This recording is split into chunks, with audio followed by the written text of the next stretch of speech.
સુરતના પાનેસરા વિસ્તારમાં રિક્ષા ખરીદવા પિતાએ રૂપિયા નહીં આપતા પુત્રએ હત્યા કરી નાખતા ચકચાર મચી ગઈ હતી. હાલ તો પોલીસે હત્યારા પુત્રની ધરપકડ કરી છે.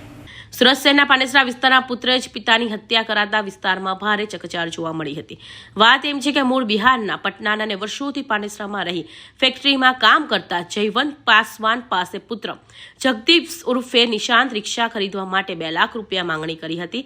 જોકે પિતાએ રૂપિયા ન આપતા બંને પિતા પુત્ર વચ્ચે ઝઘડો થયો હતો, જેમાં ઉશ્કેરેલા પુત્ર જગદીશ ઉર્ફે નિશાંત પિતાને ગાળો આપી ટિક્કા મૂકીનો માર માર્યા બાદ પિતાનું માથું પકડી દિવાલમાં જોરથી અથડાવ્યું હતું અને ત્યારબાદ પેટ તથા માથાના ભાગે ગંભીર ઇજાઓ કરતા તાત્કાલિક જયવંત પાસવાન સારવાર માટે હોસ્પિટલ ખસેડાયા હતા, જ્યાં તબીબીએ મૃત જાહેર કર્યા હતા.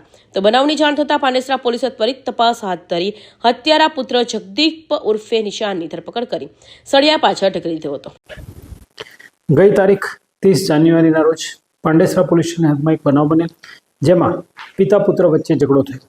ઝઘડાની હકીકત એવી હતી કે પિતા ફેક્ટરીમાંથી રિટાયર્ડ થતાં કેટલીક રકમ મળેલી, જે રકમ દીકરો રિક્ષા લાવવા માટે માંગણી કરતો હતો, જે પિતાજી આપતા નહોતા, જેના કારણે બાપ દીકરા વચ્ચે મગજમારી થયેલી અને દીકરાએ બાપને મૂઢમાર મારેલો અને દિવાલ સાથે તેમનું માથું અફાડેલું, જે ઈજા થતાં તાત્કાલિક ઝઘડો પૂર્ણ થયેલ. પણ ઈજાના ભાગરૂપે 31 તારીખે દુખાવો પડતા સિવિલ હોસ્પિટલમાં લઈ જતા તેમને ડૉક્ટરે મરણ જાહેર કરી, જેથી શરૂઆતમાં કોઈ એક્સટર્નલ ઈજા ન હોવાના કારણે અકસ્માત મોત દાખલ કરે અને 1 તારીખે ફોરેન્સિક પીએમ કરાવતા, વિડીયોગ્રાફી તથા પેનલ ડૉક્ટરથી પીએમ કરાવતા મોતનું કારણ દીકરાના માર મારવાથી થયેલાનું જણાયા, જેને આધારે પાંડેસરા પોલીસ સ્ટેશને તેના મોટા દીકરા નિતેશનો ફરિયાદી બનાવી ગુનો દાખલ કરેલ અને તેમના નાના દીકરો જયદીપ વિરુદ્ધ ગુનો રજીસ્ટર કરવામાં આવેલ અને તેની ધોરણસર અટક કરી